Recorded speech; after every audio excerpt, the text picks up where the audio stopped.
আজকের গল্প আমাদের ছোটবেলা। এই ছোটবেলার বন্ধুত্বের গল্পগুলোর মধ্যে তিনটি চরিত্র রয়েছে। বড় হচ্ছে হাবলি এবং ছোটদের মধ্যে অনু ও সুচিত্রা। ওরা খুব দুষ্টুমি করত। চলো তাহলে শুরু করা যাক। অনেক দিন আগে শর্টি নামক একটা গ্রামে তিন বান্ধবী ছিল। একদিন হাবলি, অনু আর সুচিতা, যারা ছোটবেলা থেকে একসাথে বড় হয়েছে, স্কুল শেষে টিউশনের পথে হাঁটছিল। হাবলি 15 বছর আর অনু আর সুচিতা 12 বছর। ওদের বন্ধুত্ব খুব শক্তিশালী ছিল।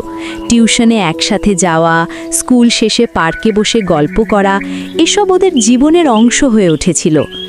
একদিন টিউশনের পর ওরা এক পুরনো বটগাছের তলায় বসেছিল, যেখানে ওরা আকাশের মতো স্বপ্ন দেখেছিল। সেই রাত ওরা একে অপরের পাশে থাকার প্রতিজ্ঞা করেছিল আর জানতো একসাথে এগিয়ে গেলে ওদের বন্ধুত্ব আর স্বপ্ন দুটোই সত্যি হবে।